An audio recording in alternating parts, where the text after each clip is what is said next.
Okay. Yan, so magandang gabi sa ating lahat, no? Sana ay hindi kayo maumay sa ating paksa.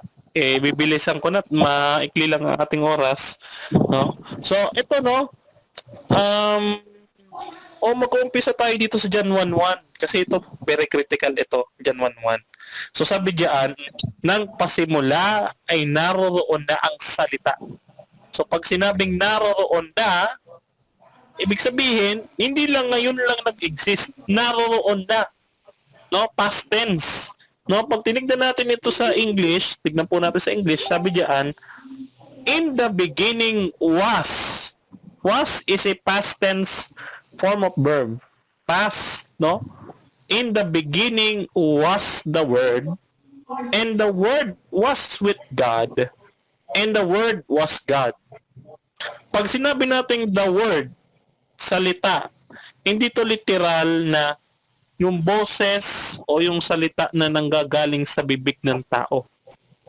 Si Kristo, siya ay tagapagsalita ng Ama. Hebrews chapter 1 verse 1 to 2. Sabi diyan sa verse 2, but in these last days, He has spoken to us by His Son, whom He appointed heir of all things, through whom He also created the worlds. No? So, ngayon, ano ang patunay na si Kristo dito ay tunay na Diyos, no? Pag tinignan po natin sa Greek, no, ang John 1:1, no, ang sabi diyan, NRK emi hologos, kay hologos emi prosho, theos kay theos emi hologos, no? Pag sinabing arke ha, sa Greek, arke, ang ibig sabihin nitong arke, ito Greek lexicon, sabi dito, arke, no? This is a feminine, no? Arke. So, in the beginning, sabi dito, beginning, everlasting, without end, ano pa? Sabi dito, ay forever, ayan. So, ayun yung ibig sabihin ng arke, no? In the beginning. Pag sinabi in the beginning, ito ay katapat ng Micas chapter 5 verse 2 sa Septuagint na mayroong everlasting doon sa word or eternal, eternity, no? So ano pa ang patunay natin dito na dapat kontrahin ng ating kausap? Kailangan mapatunayan niya na yung arke dito, pag kasi sinabi kasing arke dito, hindi ibig sabihin na ang Diyos ay may pasimula. Pag sinabing arke dito, si Kristo ay nandoon na sa pasimula. Ano ang ating patunay na yun nga ang sinasabi ng talata? O sa Pahayag 1:8, ano sabi ni Kristo? Pahayag 1:8, ako ang Alpha Omega, sabi ng Panginoon, ngayon at nang nakaraan at sa darating ang makapangyarihan sa lahat. Baka sabihin ni Musip, hindi naman niya si Kristo, hindi mo naman nabasa si Kristo. O ito, basahin natin. 22:13, tapos tatalon tayo sa 16. O, bigyan na, ito. O, at sinabi ni Jesus, sinabi daw ni Jesus, makinig kayo. Makinig ka, Musib. Darating na ako, dala ko ang mga gantimpalang ibibigay sa bawat isa ayon sa kanyang ginawa. Ako, ulitin ko, ako, ang Alpha at Omega, ang una at ang huli, ang simula at ang wakas. Kita ninyo? Si Kristo nagsasalita dyan, ang sabi niya, siya ang una, siya ang simula. Kayo yung in the beginning doon, no, ang ibig lamang sabihin, kaya nga ni-cross-reference natin yung Micas chapter 5 verse 2. Kasi pag chinek natin yung Septuagint version ng Micas chapter 5 verse 2, pareho lamang sila ng meaning or synonymous sila, no? So, mamaya tignan natin kung gaano kagaling sa Greek itong ating kausap, no? So sa huli, patunayan niya sa akin, mayroong Islamic scholar na nagsusuporta at nagpapatunay na mali ang translation ng John 1:1 na aking binasa kanina. No, ano ang salin ng John 1:1 na binasa ko kanina? Yung kay theos emi hologos. Kai Theos Emiho Logos of the Word was God. No? So thank you so much. Yun muna ang aking unang stand.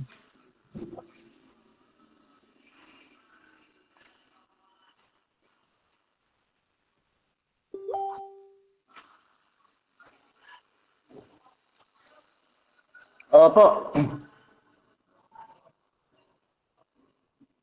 Okay. Nakakatawa, no?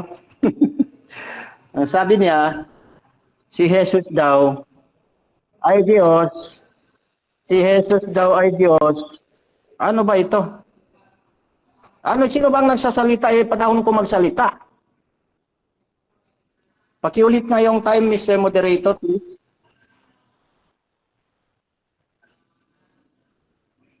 Ang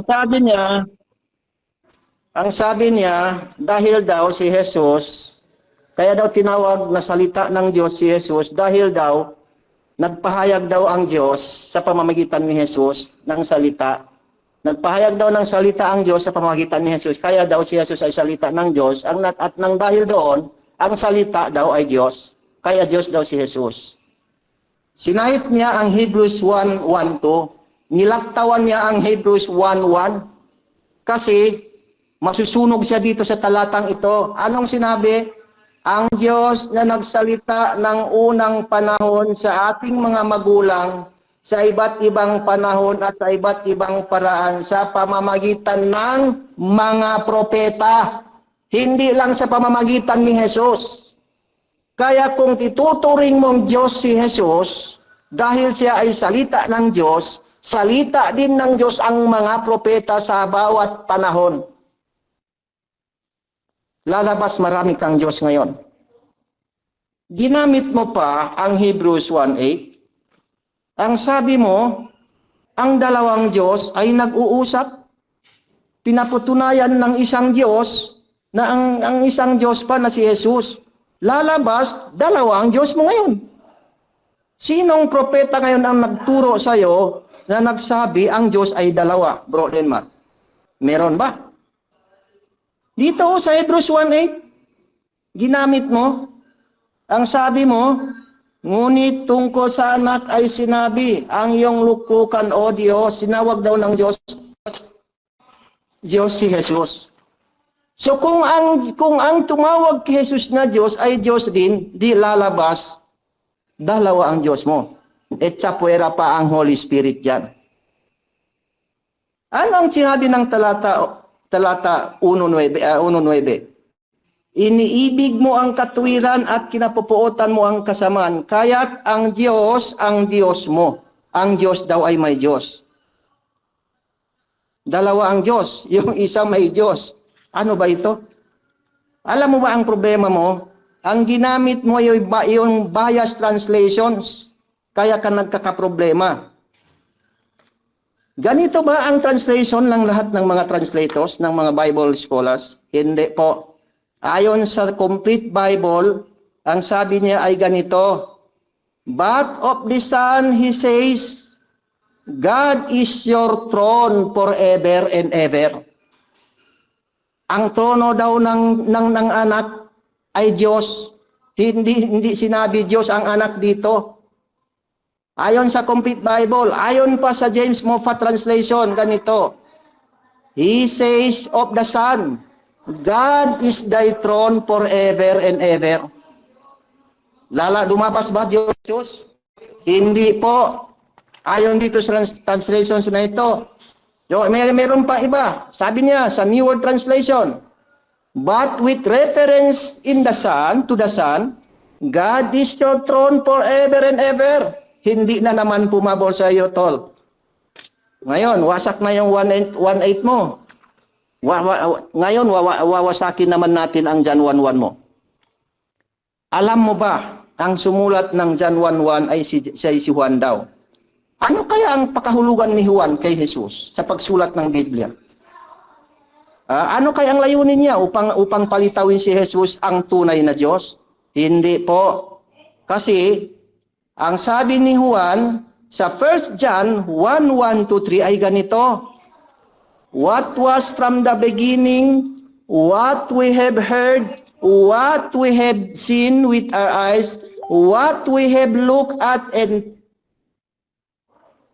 touched with our hands concerning the word of life, and the life was manifested, and we have seen, testify, and proclaim to you the eternal life, which was with the Father and was manifested to us. What we have seen and heard we proclaim to you also, so that you too may have fellowship with us. And indeed our fellowship is with the Father and with His Son, Jesus Christ. Ano daw si Jesus? What, hindi who. Ano daw tinutukoy na word dito? What, hindi who. Kung ito ay tumutukoy sa persona, kung persona ang tinutukoy ni Juan, ni dapat ang binanggit ni Juan, who was from the beginning, who was we heard, what, hindi who. Ha? Kaya, naku, hindi pa ako tapos. Hindi pa ako tapos. Pwede bang last point na, bro?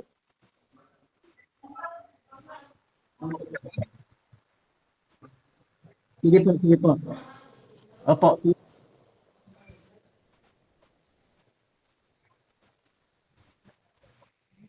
Okay.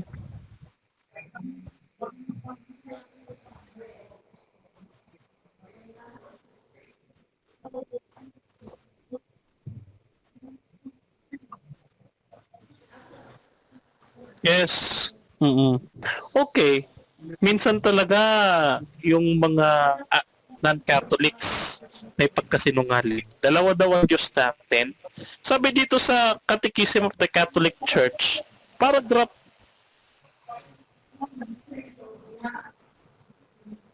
Sige. Oo. Sige, thank you. Oo. Okay. So, hindi kasi sila nagsasabi ng totoo. Ayan. So, dito sa CCC, paragraph number 202, we firmly believe that there is only one true God. Hindi dalawa. At hindi rin tatlo. Bakit hindi naging dalawa o hindi tatlo? Tingnan ninyo, sa Matthew chapter 28, verse 19 to 20, ano sabi diyan? Kaya't humayo kayo, gawin ninyong alagad ko ang lahat ng mga bansa, bautismuhan ninyo sila sa pangalan, hindi mga pangalan ng Ama at ng Anak at ng Espiritu Santo. Hindi mga, kundi pangalan, singular. Ginamit sa tatlong persona. By the way, pag sinabi natin persona, mga kapatid, ang persona ay means the actual unique reality of spiritual being, undivided, full, existing independently and not interchangeably with one another, an individual substance or a rational nature. Thus, a person is aware of being, having intelligence and free will. God, angels, and men have intellectual and free will in common that make them person with or without the body. So, tinatawag silang person sapagkat sila ay may intelligence o free will. Ano ang halimbawa? Ang Panginoon Kristo nang siya ay lumaki, according sa Gospel of Luke, siya ay lumaking may karunungan. So, ang ating Panginoon Kristo ay isang persona. Persona siya na isa sa persona ng Trinidad. Ano? So, ngayon, i-debunk natin itong kanyang sinabi sa Hebrews chapter 1 verse 8. No? Kasi sabi dito sa awit 45 verse 6, ang yung luklukan ng Diyos ay magpakailan-kailanman. So, ito ay kinote ni San Pablo dito sa awit 45 verse 6. Kaya kung susundan natin, yung maling argumento niya na ang luklukan niya ay siyang Diyos, hindi pa rin uubra sapagkat dito, yung konteksto sa awit 47 verse 8, ay ang may-ari at ang nakaupo sa luklukan ay Diyos. Kaya kung ang Diyos ay luklukan, ayon sa pagkaunawa ng ating kaibigan, paano ito nakaupo at may-ari ng luklukan ay Diyos din? So lalabas, no, dito sa 47:8 ng awit, ang Diyos ay naghahari sa mga bansa, ang Diyos ay nauupo sa kanyang banal na luklukan. Ito ngayon ang resulta. Dahil sa maling pagkaunawa, no? Unang Diyos, ang Ama na nagsasalita tungkol sa anak. Ikalawang Diyos, ang luklukan na tinutukoy raw ay ang Ama. Ikatlong Diyos, ang may-ari ng luklukan. Oh. So, kung susundan natin, no, mas gugustuhin pala ng ating kapatid na tatlo ang kanyang Diyos. Una, yung Ama, yung anak na nakaupo doon, at yung luklukan na inuupuan ng anak. Tatlo ang Diyos ni Musib. No? Kaya, ngayon, mas gugustuhin niya maging Diyos yung luklukan kaysa sa anak na si Yeso Kristo. Na sinabi ng Diyos, Hebrews chapter 1 verse 3, ito nilaktawan nito ng ating kaibigan. Hebrews chapter 1 verse 3. Ano sabi diyan? Oh, nakikita sa anak ang kaluwalhatian ng Diyos. Kung ano ang Diyos, ay gayon din ang anak. Oh. So kung ano ang kalikasan ng Diyos, gayon din ang anak. Kung ang aso nanganganak ng aso, manganganak siya ng aso. Pag ang Diyos, no, ang anak niya rin ay Diyos, no? Ganun lamang 'yon, kadali, kasimple. At saka ulitin natin yung ating pagkakabanggit kanina. Gusto nating linawin sa kanya. Yung John 1:1, no? Lahat ng binasa niya, no, hindi Islamic scholar. Ulitin natin ang hinihingi natin. Support ng Islamic scholar. Hindi NWT, hindi Protestante, hindi Baptist, hindi kung ano-anong mga commentator ng Bible. Islamic scholar na nagsusupport ng kanyang claim na mali ang translation na gamit natin sa John 1:1 at saka sa Hebrews 1:8. No? So, una, mali yung kanyang ginamit na version kasi wala sa context yung Hebrews chapter 1 verse 8 niya, no?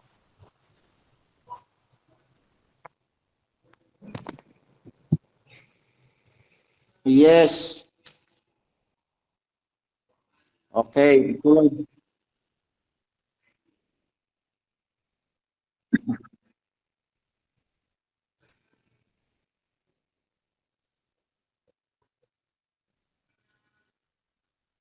Okay, 5 minutes. Ituloy ko lang yung paliwanag ko tungkol sa John 1:1 kasi na-stop ako doon, no? Naghahanap siya, hindi. Alam mo ba tungkol sa John 1:1? Sa translations ng mga naunang diyan sa 1611 na ginagamit mo, ang gamit nila sa word ay small letter W. Hindi mo ito marirebat. Kasi ang letter word na logos, 331 times nasusulat sa buong New Testament, depende sa version kasi napakarami namang version ng Biblia ninyo, 331 times at 1,450 times word daba sa Hebrew, word, kahit minsan hindi ito ginamit bilang persona. Ano ang sabi? Sino ang scholar? Kapag Muslim scholar, kahit hindi mo na kailangan tanungin ng mga Muslim kasi walang Muslim kahit kalahati ang sumusuporta sa maling doktrina mo. Walang Muslim kahit isa ang Trinitarian. Kaya useless yung challenge mo. Brother Buck, ito ang challenge. Dapat hanapan mo ako mula sa Trinitarian na Kristiyano. Okay? O ito ang sabi ni James Dunn. Hindi ko na yung challenge mo tungkol sa mula sa Muslim scholar. Dito na tayo sa James Dunn mo. Kasi Trinitarian author and theologian ito. James Dunn, Trinitarian author and theologian. Anong sabi niya tungkol sa word? Tungkol sa logos? Nowhere either in the Bible or in the extra-canonical literature of the Jews is the word of God a personal agent or in the way to become such. Mababasa mo sa James G. Dunn, Christology in the Making, page 219. Kita mo, kahit ang Trinitarian na scholar and author, theologian, ang sabi niya, ang word ay hindi siya personal agent. Hindi siya personal agent. Kaya, sa aklat ni Juan na binasa ko kanina sa 1 John 1:1-3, ang word dito ang tinutukoy niya, what was from the beginning, hindi who was from the beginning. Ibig sabihin, hindi tumutukoy sa persona. Kaya ang translation, sa translation ng mga nauna kaysa sa 1611, ang word sa kanila ay it, hindi he, hindi him. Okay. Saan pa? Tungkol sa Hebrews. Ulit. Sa Hebrews. Wala akong pakialam kung ano yung sinasabi mo doon. Basta dito sa James Moffat Translation, ang sabi niya, he says of the Son, God is thy throne, hindi Diyos ang Son. God is thy throne, kung ano ang meaning nila diyan, basta ang malinaw diyan, hindi Diyos, hindi ang Diyos ang anak. Dahil kapag ang Diyos ay nakiusap sa sarili niyang Diyos, sa kapwa niya Diyos, lalabas dalawa ang Diyos. Okay. So ano pa? Sa pertaining to John 1:1 pa rin. Sabi mo in the beginning, sabi ng John 1:1, in the beginning was the Word, and the Word was God. Kaya nga kita tinanong kanina, ang Diyos ba ay salita? Ang Diyos ba ay salita? Sabi ni Jesus, hindi. Ang Diyos ay espiritu, hindi salita. Ang salita ay lumalabas sa bibig ng Diyos. So kung ang si Jesus ay anak pa ng Diyos, salita pa ng Diyos, papayag ka ba si Jesus, ang Diyos ay nanganak mula sa kanyang bibig parang isda? Ha? Ilang minuto pa, bro? Narinig ba ako? Narinig ako? Okay, tungkol naman sa Matthew 28 verse 19 to 20. Ang sabi mo, bautismo mo sila sa pangalan ng Ama, Anak at Espiritu Santo. Ano sila bautismo? Sa pangalan ng Diyos? Paano nagbautismo ang mga disipulo? Sa pangalan ni Jesucristo. So, binautismohan kayo sa pangalan ng tao. Ang Jesucristo ay pangalan ng tao, hindi pangalan ng Diyos. Ang sabi ng anghel kay Joseph, ang dinadalang tao ni Maria ay tatawaging Jesus. So tao po ang Jesus, hindi Diyos.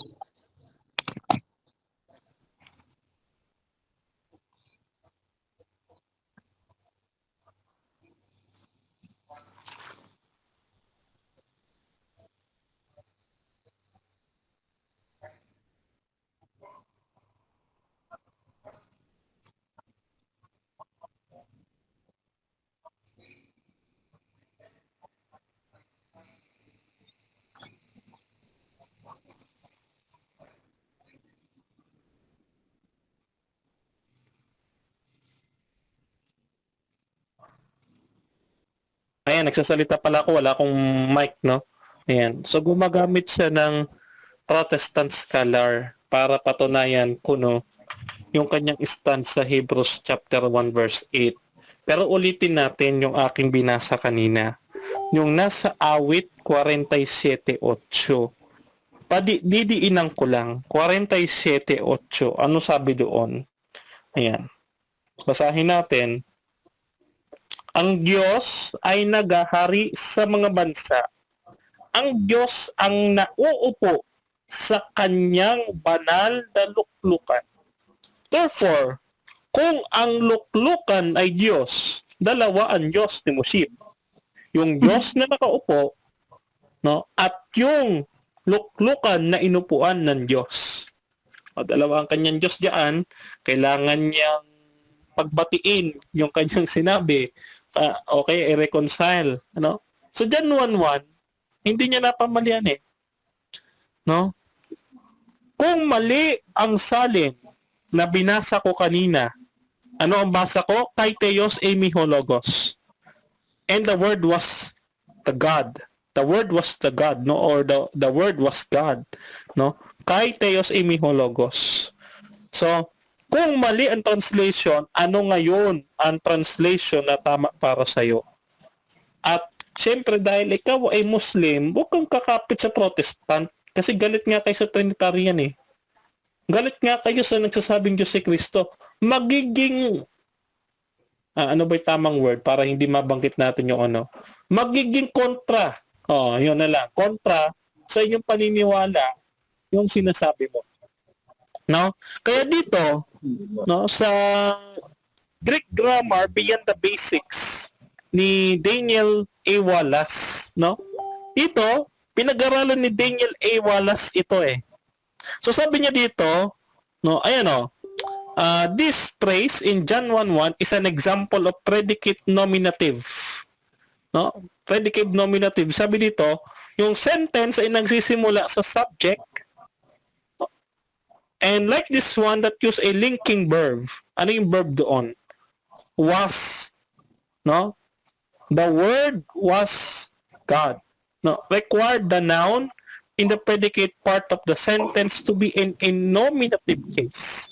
Thus the phrase predicate nominative. So the subject of this clause is the word and the predicate is God. In Greek, the word God comes from before the word. According to normal Greek usage of Caldwell's rule, the word God should not have a definite article. So tama.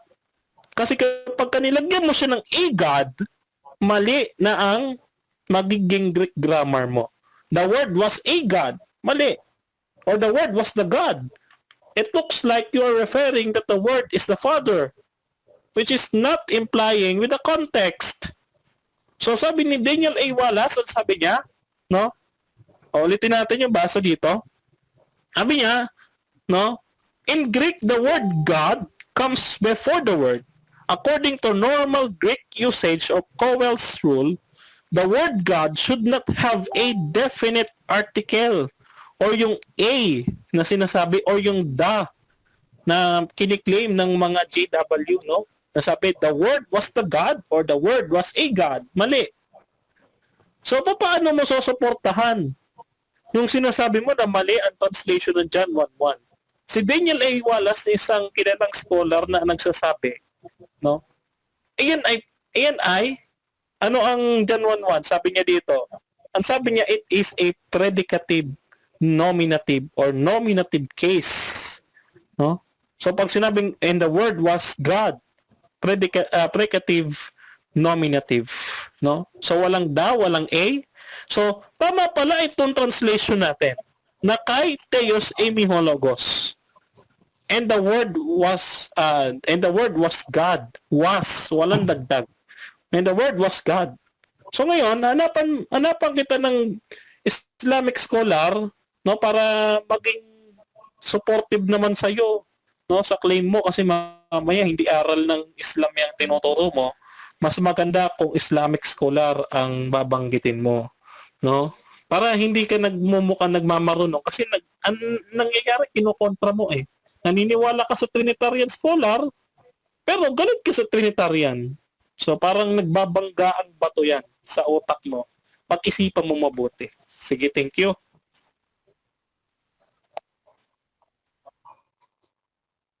Opo. Okay, maraming salamat, Bro Denmar. Ang ganda ng paliwanag mo, ano? Ang sabi mo, ang luklukan ay Diyos. Sinong nagsabi sa iyo ang luklukan ng Diyos ay Diyos mismo? Saang diksyonary, saang aklat mo na nabasa yung trono ng Diyos ay Diyos mismo? Kung ang umupo sa trono ay Diyos at ang trono ay Diyos din, ilang ang Diyos mo ngayon?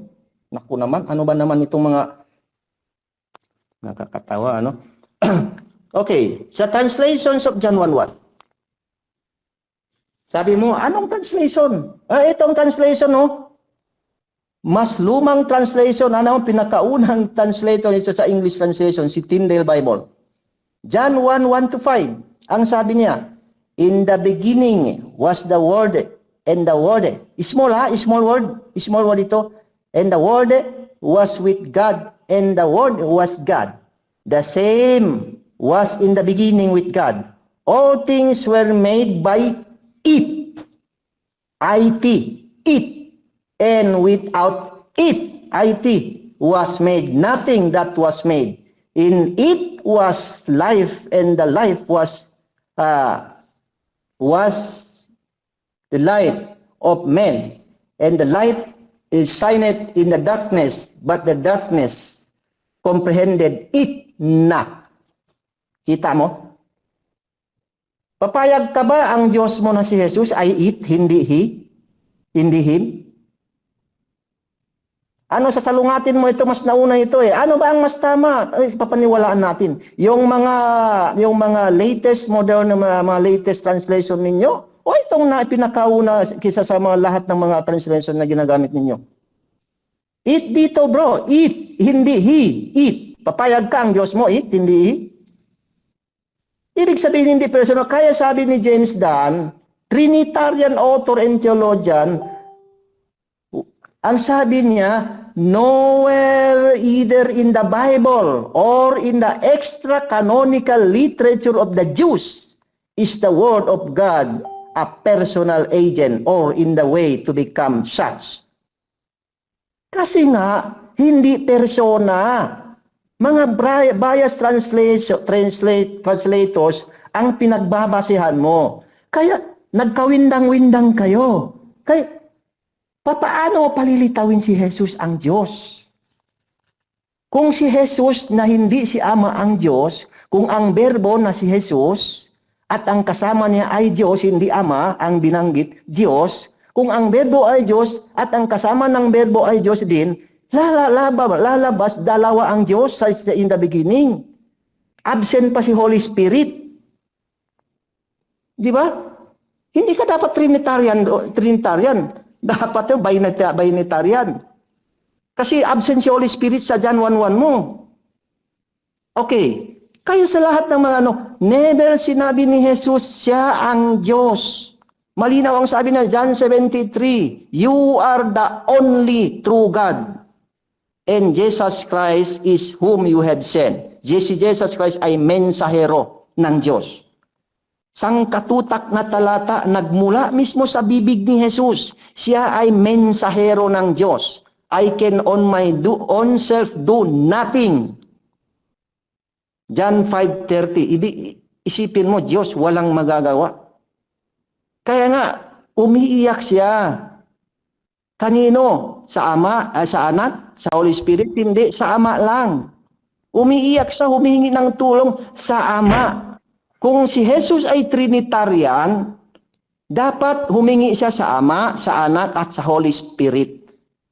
Pero nowhere in the Bible kung nanalangin si Jesus sa Anak at Holy Spirit. Wala kang mailatag kahit isang talata ngayon. Never. Nung siya ay nasa krus ayon kay Juan, Ama, itinatagubilin ko sa iyo ang aking espiritu. Uy, Diyos, itatatagubilin na sa ibang kanyang espiritu. Bakit? Bakit hindi na binanggit ang Anak at Holy Spirit? Kung Trinitarian ang Jesus na ito. Sino ngayon, paano ka naging Kristiyano? Sino ang sinusunod mo? Hindi ba ang Kristiyano ay tagasunod ni Kristo? Kung tagasunod ka ni Kristo, hindi ka sasamba sa tatlong Diyos. Hindi ka sasamba sabi mo, isang Diyos, ngunit tatlo ang kanyang persona. Ang sabi mo, ang persona ay may self-center of consciousness. May kanya-kanyang pag-iisip, mind, will, and etc. Kung ang Ama, hindi si Anak, hindi si Holy Spirit, may sarili-sarili, kanya-kanya silang center.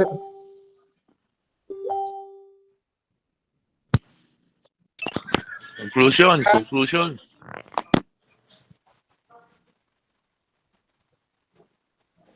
Hindi, biro lang. Sige lang. Go. Biro lang.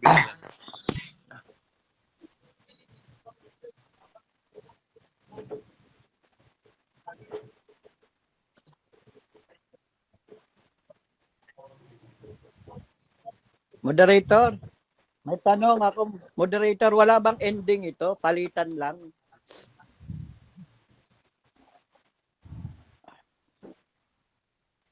Dahil naiinip na kami. Pwede nang mag-conclude, bro. Conclude na, bro.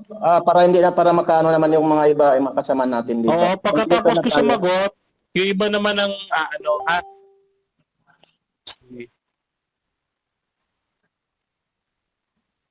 Oo. Tapos putulin mo na yung live pagka...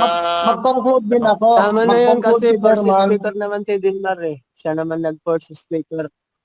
Siya ang unang nagsalita, si Delmar ang unang first nagsalita. speaker, di ba? Kaya tama na yun. Conclusion. magsasagot tapos at saka conclusion. Okay lang ba 'yon? Di, Conclusion Oo, na. ganun na lang. conclusion na ngayon, tapos ganun din kay Moshib. Oo.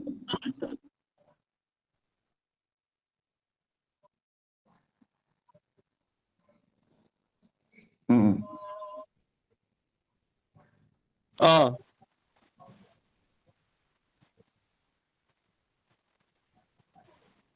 Oh, okay, sige, sige. Okay. Okay, so ngayon wala naman napatunayan si Musib na hindi Diyos si Kristo. Kasi una, okay, questioning niyo yung John 1:1. Unang-una, ang sabi doon, it is a predicative nominative or nominative case. Ibig sabihin, may noun bago ang verb. So kung maging genitive yan, patunayan yan genitive. Pero it is a ano yung sinabi ko kanina? Nominative. No? Okay. So wala na akong problema doon sa maliit na W kasi Tyndale is actually having an errors on his translation. Kaya nga siya pinapatay ng hari noon. Anyway, bago tayo mapunto dyan. So ngayon, sa John 17:3, no? Sa John 17:3, pinakikita lamang sa atin ni Kristo na siya ay may kinikilalang Diyos bilang tao. Bilang tao. Pero bilang Diyos, wala siyang kinikilalang Diyos. No? Wala siyang kinikilalang Diyos bilang Diyos. Pero bilang tao, meron. No? So ang Ama, lalabas din, kung hindi Diyos si Kristo dahil may kinikilala sa Diyos, ang Ama din lalabas, hindi rin Diyos. Ang sabi niya, Hebrews chapter 1 verse 8, ngunit tungkol sa anak ay sinabi, ang iyong luklukan o Diyos. So ibig sabihin, lalabas talaga dito, hindi Diyos. At sabi ni Musib, no, ang luklukan ay Diyos. Ayun ang tamang translation. Lalabas, yung nakaupo sa awit 47:8 ay Diyos. At yung inuupuan ay Diyos, ilan na Diyos niya. Yeah. So hindi masuportahan, no, ng Islamic scholars yung kanyang claim. Instead, punta doon sa mga Trinitarian scholar na very biased against the Catholic Church. So parang self-serving lang din ang ginawa. Okay, sa gamitin yung Islamic scholarship para patunayan yung kanyang stand, hindi niya nagawa. So failed na naman. So okay. So ngayon, si Kristo, tunay ding Diyos, no? 1 John chapter 5 verse 20. Pag binasa nyo yan, mga kapatid, si Kristo ay Diyos, no? Okay. So 1 John chapter 5 verse 20. Okay? So sila, no, ang Diyos, sabi ni Kristo, ako at ang Ama ay iisa, no? Pag sinabing iisa, katulad lamang sila ni Adan at Eva na Matthew chapter 19 verse 5. Pag sinabi nating isa, hindi lamang isang isa, kundi dalawa na pinag-isa, no? Kaya nga, hindi tayo nag-ano na tatlong Diyos, dalawa, kundi isang Diyos.